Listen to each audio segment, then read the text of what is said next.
Jesus, sa oras to mahal na Panginoon, sa aking pagdadala niyong banal mensahe.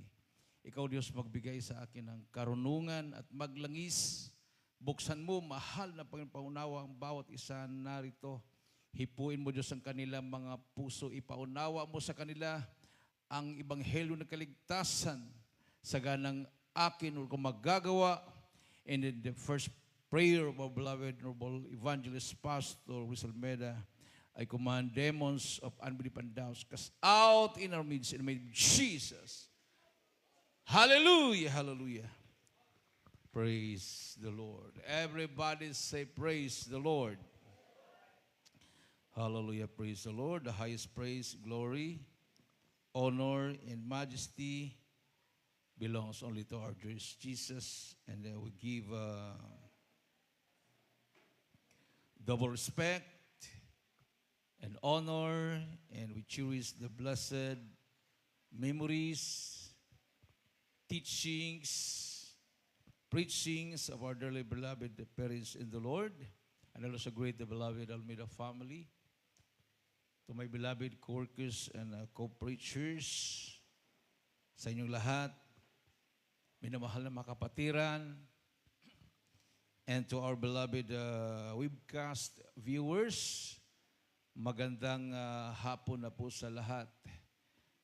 Palakpakan natin ng ating Diyos na buhay. Everybody say praise the Lord. Hallelujah. So, sabi ng Biblia, minamahal, ang ating Panginoong Diyos, God calls His servants to be bold, not fearful.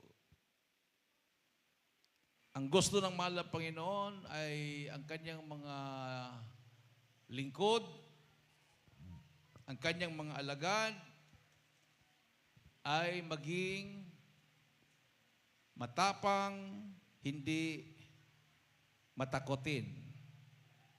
Amen. Joshua chapter 1 verse 9, babasa po natin dyan, minamahal. God commands fearlessness in His servants. Joshua chapter 1 verse 9, pakihanda din po ang 2 Timothy chapter 1 verse 7 at Isaiah chapter 41 verse 10. Joshua chapter 1 verse 9 ating pong basahin. Hallelujah, praise the Lord. Dito po sa panalaklat ng Joshua, Kapitulo 1, versikulo 9. Ito po ang nasusulat, mga minamahal. Hindi ba kita inuutusan? Ikaw, magpakalakas ka at magpakatapang na mabuti. Huwag kang matakot ni manglupaypay, sapagkat ang Panginoong mong Diyos ay sumasa iyo saan ka man pumaroon. Amen. Ilocano version, Kenny. Pakihanda ang 2 Timothy 1:7. Dito Josue 1, ang kalatay 9 sa Ilocano version. Saan ko ay ngaimbilin keng ka, bumilig ka, ket umingel ka, saan ka ngagbuteng, ket di ka met agkulayo, tan Jehova Diyos mo, adaking gati sa dinuman apapanam. Amen. Have not I commanded thee, be strong and of a good courage, be not afraid, neither be thou dismayed, for the Lord thy God is with thee, whithersoever thou goest. God commanded Joshua as His servant na huwag matakot. Amen. Amen. Fearlessness is not a personality trait. It is obedience. Pag ikaw ay susunod sa kalooban ng mahal na Panginoon at alam mo ang Diyos ay kasama mo, hindi ka dapat matakot. Palakpakan natin ang ating mahal na Panginoon. Yung pagiging hindi matakotin ay hindi po ugali yan, minamahal. Matapang talaga yan, hindi natatakot yan. Hindi ako ganyan. Hindi po, minamahal. Kailangan dapat bawat isa sa atin ma-realize natin na ang Diyos ay kasama natin. Sino ang dapat nating katakutan? Amen? If God be for us, who can be against us? Everybody say, praise the Lord. Kung hindi tayo minamahal, sino? Kung hindi tayo kikilos, sinong kikilos? Papanoorin lang ba natin na magpapatayan ang mga tao? Katulad doon sa Negros minamahal? May 4 doon na galing sa Universidad ng Pilipinas. Mayroon pang instructor. Tapos yung isa, counselor ng University Student Council. Oh. Mayroon pang 2 foreigner. Babae.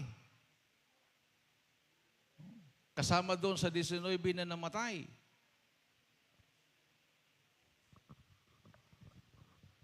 Yung pagpunta nila doon, mga wala pa yata silang 2 linggo. Pumunta sila doon.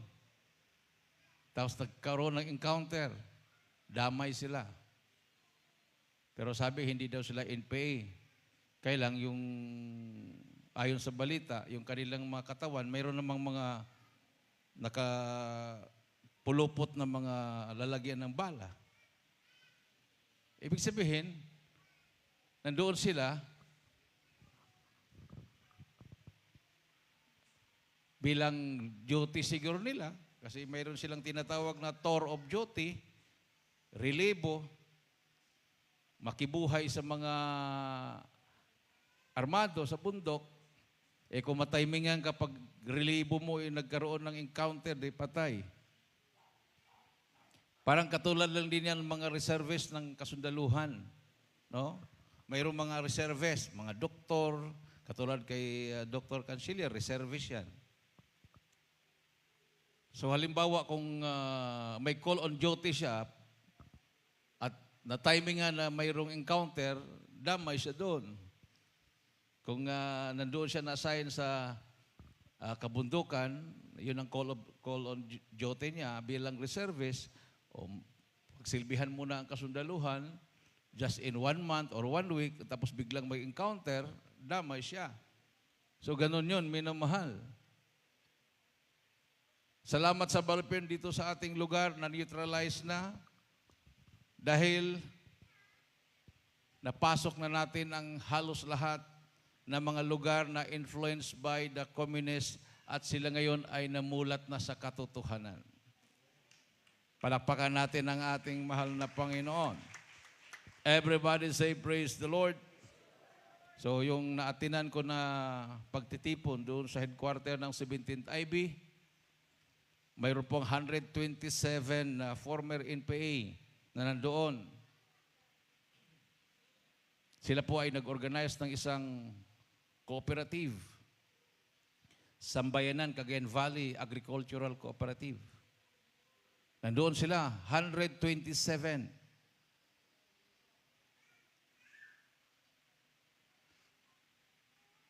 Halos lahat doon ay baptized na sa atin, yung galing ng Sinundungan Valley. Sabi ni Lieutenant Colonel Alciao sa akin, alam mo Brad, yung dami na yan, kung hindi nagbagong buhay, malaking problema sa gobyerno. Dahil yan ay isang company na yan. 127 eh. Oh. Di 4 na platon. Kung tag 35 o tag 30 times 4, 120. So, 4 na platon. 127. Isang company. Kalabanin nila yon. Pero, yung isang company NPA na yon ay nagbagong buhay na. Amen. Everybody say praise the Lord. Isang malakas at matunog na palakpak sa ating mahal na Panginoon. So, mayroon po tayong gagampanin. Amen. Hindi lang po yan political.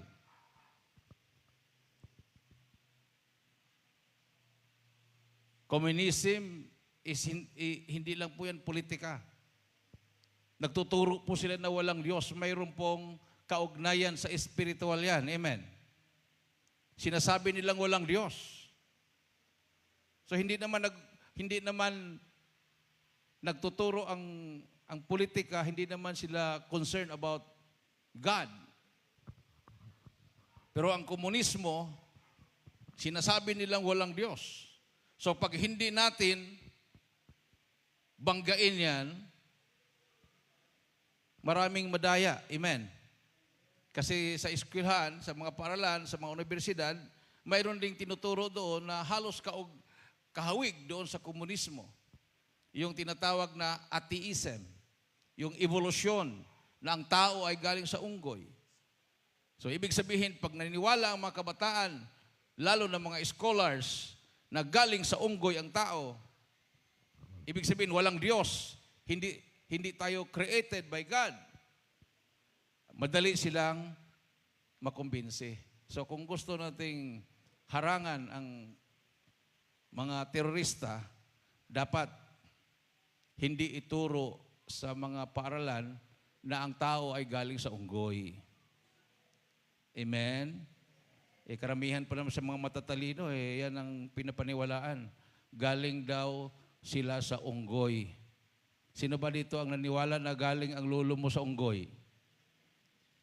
O ang lolo at lola mo ay may dugong unggoy? Taas ang kamay.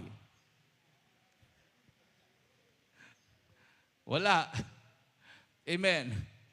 Dahil klarong-klaro sa Bible, in the beginning, God created the heavens and the earth. Tapos, sa verse 27, God created man according to His image. Palakpakan natin ang ating mahal na Panginoon. O, di ba? O, nandyan sa Genesis 1:1 yan. At saka 27, basahin natin. So, kailangan ang mga mangangaral ng Diyos, hindi magpatalo.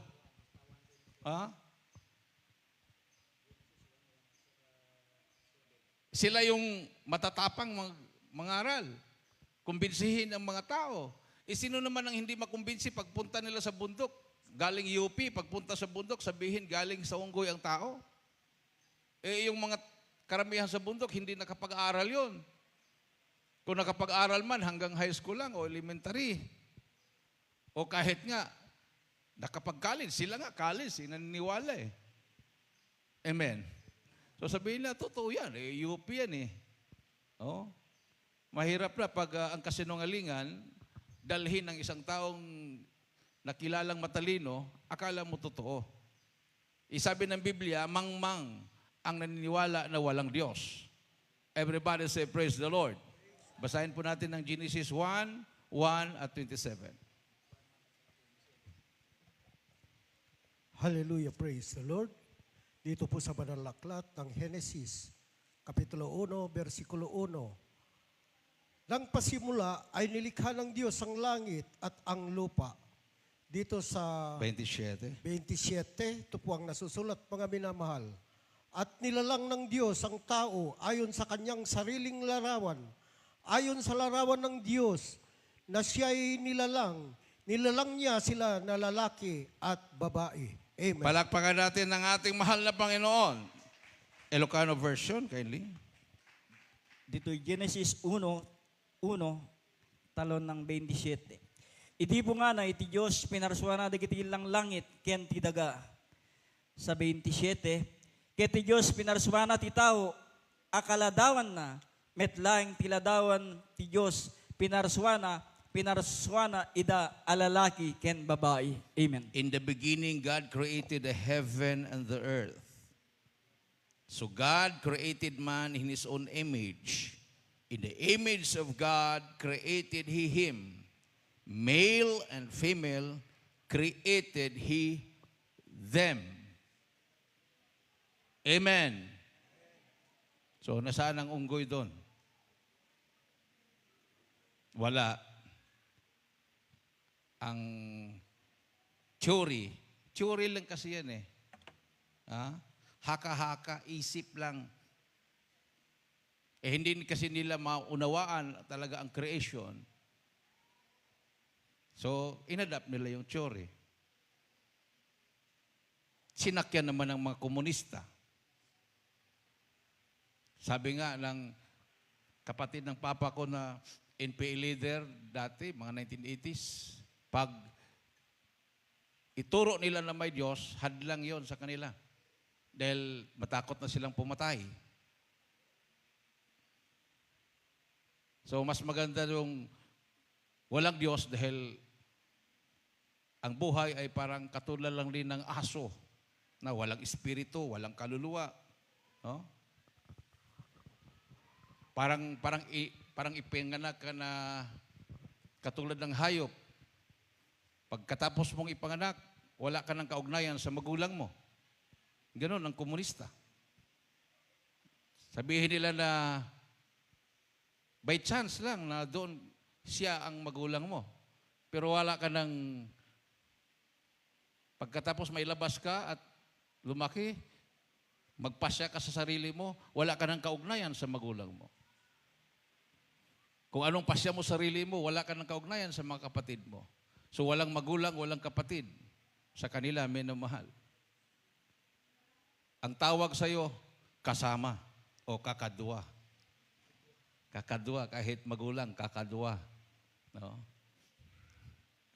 So yan, nabulagan ang tao. Imagine, marami pa. Yung kamatayan na yon, 19, nag-ignite ng galit.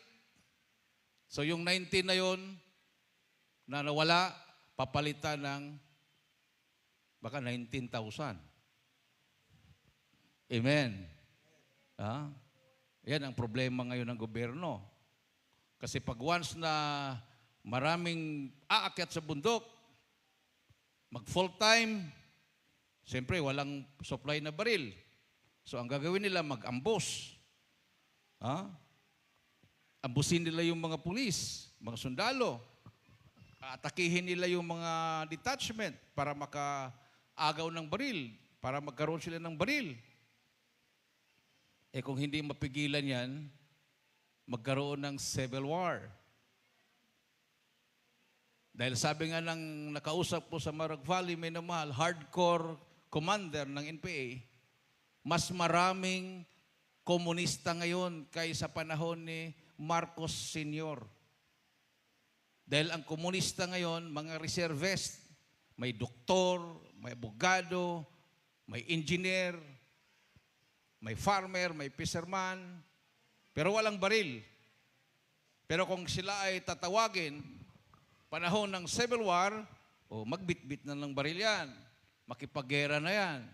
Ang Armed Forces of the Philippines, 300,000 ang combatant, mayroon ding reservists. Katulad kay Doc, reservist yan. Marami pong reservist, million din. Sa Batanes, buong Batanes, puro reservist na yan lahat. From 18 years old to 60 years old, basta kaya mo pang magpaputok ng baril. Reservist ka na. Tinitrain sila doon sa buong Batanes, reservist sila lahat. So pagdating ng panahon, baka ang mangyayari, i-train lahat ng mga Pilipino, maging reservist lahat yan. So 18 years old to 60 years old, hindi ka pwedeng tumanggi. Pag magkaroon ng civil war. So kailan pa tayo kikilos? Para ipaabot sa kanila na may Diyos na nagmamahal sa kanila. Wala nang ibang kikilos, kundi tayo lang. Amen. Dahil kasama natin ang mahal na Panginoon sa Jesus Miracle Crusade International Ministry. Palakpakan natin ang ating mahal na Panginoon. May nang mahal. Hallelujah. So God commanded Joshua as His servant. So fearlessness is not a personal trait, it's obedience. So the reason, God's presence goes with you. So, hindi ka dapat matakot dahil ang mahal na Panginoon ay kasama mo. Isaiah 41:10, Fear thou not, for I am with thee. Be not dismayed, for I am thy God. I will strengthen thee. Yea, I will help thee. Yea, I will uphold thee with the right hand of my righteousness. Tagalog and Ilocano version, kindly.